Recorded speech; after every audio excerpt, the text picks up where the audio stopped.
Assalamualaikum warahmatullahi wabarakatuh. Perkenalkan, Waalaikumsalam warahmatullahi wabarakatuh.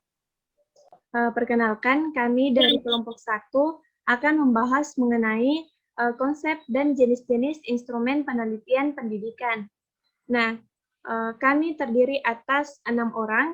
Yang pertama ada Andi Tenriuji, Noni, Rafida Ruslan dengan saya sendiri, Sri Wahyuni, Yulianti, dan Sulfiani. Yang pertama, pengertian instrumen. Secara umum, instrumen adalah suatu alat yang digunakan untuk mengukur fenomena alam maupun fenomena sosial yang sedang diamati. Instrumen juga dapat dikatakan sebagai suatu alat bantu bagi peneliti untuk mengumpulkan data mengenai variabel-variabel penelitian. Nah, instrumen penelitian merupakan komponen yang kunci dalam penelitian, karena instrumen berfungsi untuk mengungkapkan fakta menjadi data. Untuk materi selanjutnya, saya persilahkan kepada materi. Ya, terima kasih atas kesempatannya. Selanjutnya yaitu kaidah penyusunan instrumen yang baik. Yang pertama, yaitu masalah penelitian harus jelas dan spesifik. Masalah dan variabel yang diteliti termaksud indikator variabel harus jelas dan spesifik, sehingga dapat dengan mudah menetapkan jenis-jenis instrumen yang diperlukan. Dari indikator variabel penelitian, peneliti membuat butir pernyataan melalui responden yang diberikan responden terhadap butir pernyataan. Peneliti dapat mendeskripsikan argumen-argumen pendukung terhadap solusi yang diberikan. Yang kedua, yaitu sumber data atau informasi harus diketahui dengan jelas. Sumber data atau informasi, baik jumlah maupun keragamannya harus diketahui terlebih dahulu sebagai bahan dasar dalam menentukan isi, bahasa, sistematika item dalam instrumen penelitian. Instrumen penelitian akan diberikan kepada responden. Kondisi, keadaan, dan jumlah responden yang menjadi sumber data harus diketahui dengan jelas. Tujuannya untuk memperoleh respon yang akurat. Yang ketiga, yaitu instrumen harus memiliki tingkat objektivitas dan kesahihan yang baik. Keterangan dalam instrumen itu sendiri sebagai alat pengumpulan data, baik dari keejakan, kesahihan, maupun objektivitasnya. Untuk itu, sebelum instrumen diberikan kepada responden, tingkat kesahihan dan kevalitan instrumen harus ditentukan terlebih dahulu. Untuk menentukan tingkat kevalitan dan kesahihan terlebih dahulu, instrumen disebarkan kepada anggota populasi yang bukan sampel penelitian. Yang keempat, yaitu jenis data harus jelas. Jenis data yang diharapkan dari pengguna instrumen harus jelas, sehingga peneliti dapat memperkirakan analisis data guna memecah masalah penelitian. Jenis data menentukan bagaimana cara menganalisis data yang diperoleh. Yang kelima yaitu praktis dan mudah digunakan. Mudah dan praktis digunakan tetapi dapat menghasilkan data yang diperlukan. Selanjutnya saya persilahkan kepada Sri Wahyuni. Baik, terima kasih atas kesempatannya. Selanjutnya yaitu berbagai kesalahan dalam pengembangan instrumen penelitian. Yang pertama yaitu peneliti tidak mengecek validitas isi dari instrumen yang digunakan. Nah, validitas isi berarti sejauh mana suatu perangkat tes mencerminkan keseluruhan kemampuan yang hendak diukur yang berupa analisis rasional terhadap domain yang hendak diukur. Nah, terdapat dua macam validitas isi yang tentunya harus dicek terlebih dahulu, yaitu validitas kenampakan dan validitas logika.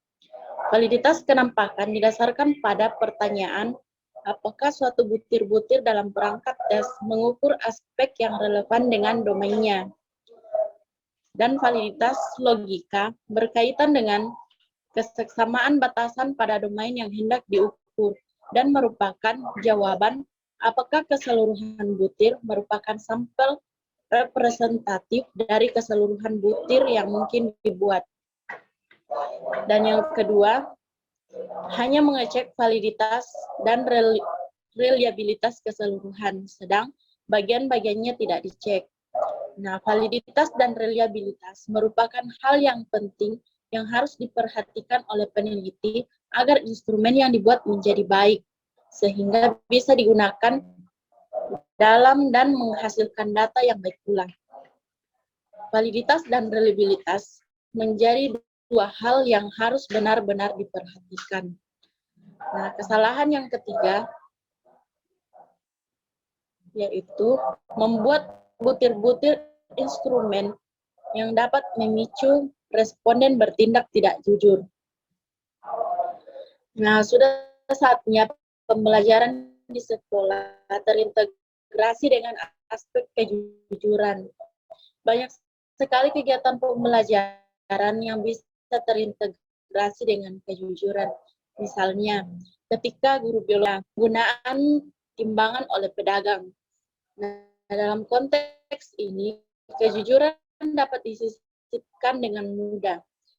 Timbangan yang jujur adalah timbangan yang dapat menimbang massa suatu benda dengan baik secara tepat dan akurat.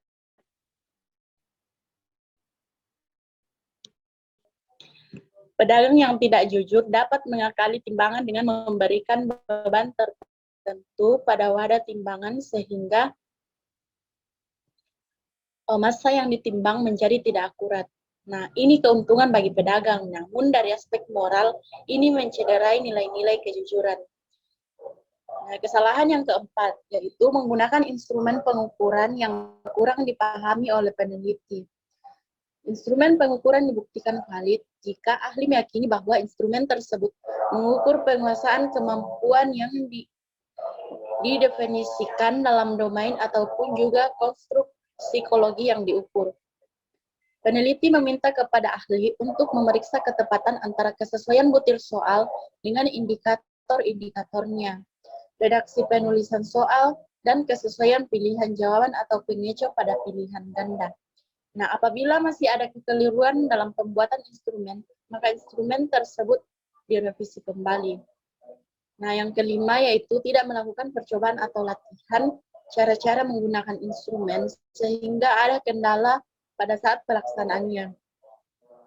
Nah, instrumen berfungsi mengungkapkan suatu fakta menjadi suatu data, sehingga jika instrumen yang digunakan dalam penelitian mempunyai kualitas yang baik, dalam arti valid dan reliable, serta memiliki tingkat kesukaran, daya pembeda, dan distraktor atau pengecoh yang baik, maka data yang dipunya di lapangan. Sedangkan jika kualitas instrumen yang digunakan tidak baik, dalam arti mempunyai validitas dan reliabilitas yang rendah, serta memiliki tingkat kesukaran, daya pembeda, dan distraktor atau pengecoh yang tidak baik, maka data yang diperoleh juga tidak valid atau tidak sesuai dengan fakta di lapangan, sehingga dapat menghasilkan kesimpulan yang keliru. Nah, sebenarnya dalam mengumpulkan data dalam suatu penelitian, selain membuat instrumen sendiri, kita dapat menggunakan instrumen yang telah tersedia atau instrumen baku. Nah, instrumen yang telah tersedia pada umumnya sudah dianggap baku untuk mengumpulkan data terhadap variabel-variabel tertentu. Oleh karena itu, jika instrumen telah tersedia untuk mengumpulkan data variabel suatu penelitian, maka kita dapat langsung menggunakan instrumen tersebut. Namun, ada catatan bahwa teori yang dijadikan landasan penyusun instrumen tersebut harus sesuai dengan teori yang dirujuk pada penelitian kita. Nah, selanjutnya saya persilakan kepada teman. Baik, saya lanjutkan yang selanjutnya yaitu jenis-jenis instrumen penelitian pendidikan. Jenis-jenis instrumen penelitian pendidikan ada dua, yaitu teknik tes dan teknik non-tes. Teknik tes adalah satu instrumen yang digunakan di dalam penelitian. Tes dapat berupa rentetan pertanyaan, lembar kerja, atau sejenisnya yang dapat digunakan untuk mengukur pengetahuan, keterampilan, bakat, dan kemampuan dari subjek penelitian. Tes digunakan untuk mengukur kemampuan atau kognitif seseorang. Berdasarkan sasaran dan objek yang diteliti, terdapat beberapa macam tes. Yang pertama itu, tes kepribadian atau personality test digunakan untuk mengungkap kepribadian seseorang yang menyangkut konsep pribadi, kreativitas, disiplin, kemampuan, bakat khusus, dan sebagainya.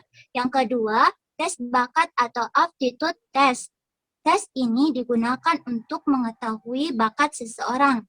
Yang ketiga, tes inteligensi atau intelligence test dilakukan untuk memperkirakan tingkat intelektual seseorang. Yang keempat, tes sikap atau attitude test digunakan untuk mengukur berbagai sikap orang dalam menghadapi suatu kondisi.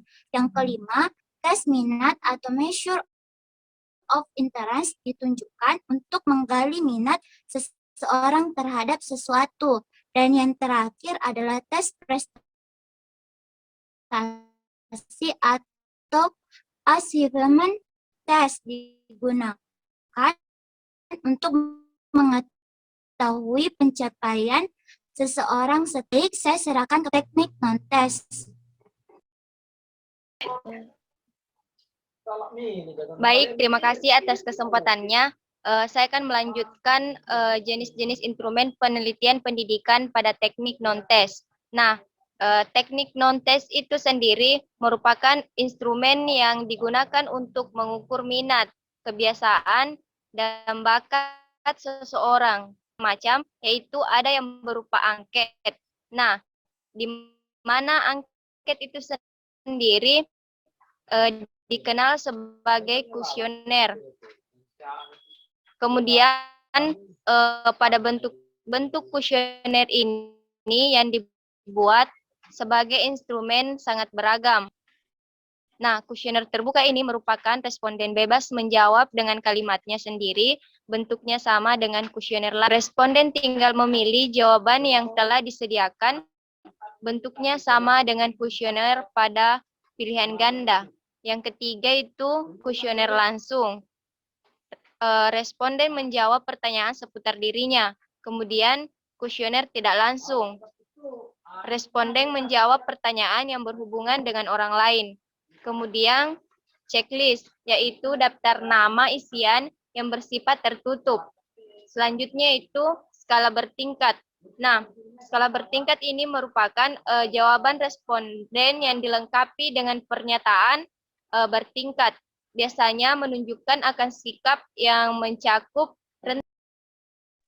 Baik, saya lanjutkan.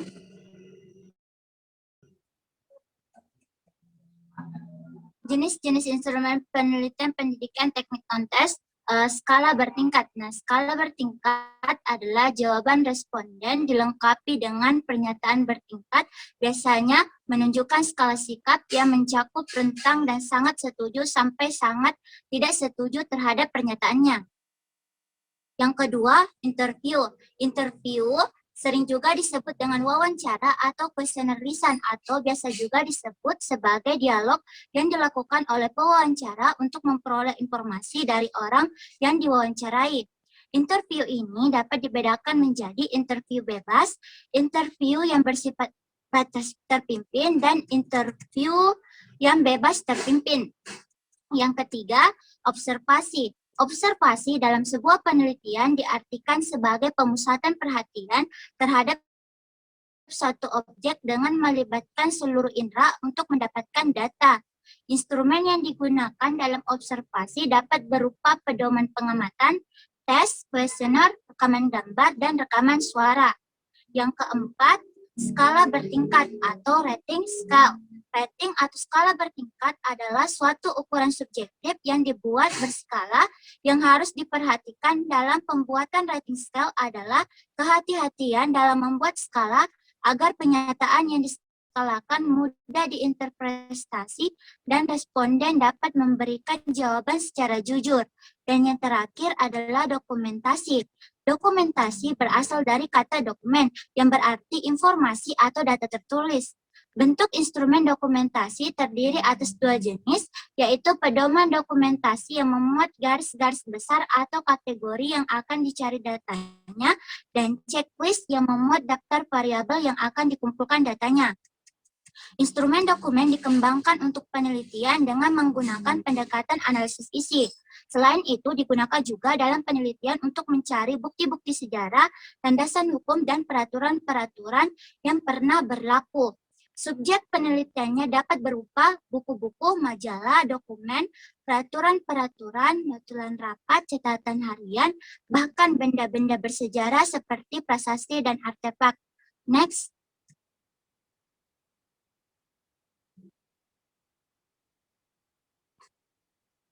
Pada share screen dapat dilihat contoh instrumen penelitian. Nah, contoh instrumen penelitian di sini itu ada skala bertingkat rating scale. Next. Yang kedua itu ada kuesioner atau angket. Contohnya itu ada kuesioner tertutup dan kuesioner terbuka. Baik, saya persilakan kepada pemateri selanjutnya untuk melanjutkan materi. Baik, saya akan lanjutkan. Adapun langkah-langkah penyusunan dan pengembangan instrumen, yang pertama yaitu menentukan topik dan tujuan pengumpulan data serta subjek. Langkah awal ini dalam menyusukan topik beserta tujuan pengumpulan data. Kedua yaitu mengkaji teori yang relevan dan menentukan aspek-aspeknya. Berdasarkan topik yang telah ditentukan, maka peneliti mengkaji teori yang relevan dengan topik. Ketiga, menyusun aspek-aspek menjadi berbagai indikator. Setelah menemukan aspek-aspek diukur dari variabel yang akan diukur, maka selanjutnya peneliti merumuskan indikator-indikator pada setiap aspeknya. Slide selanjutnya bisa dipindahkan.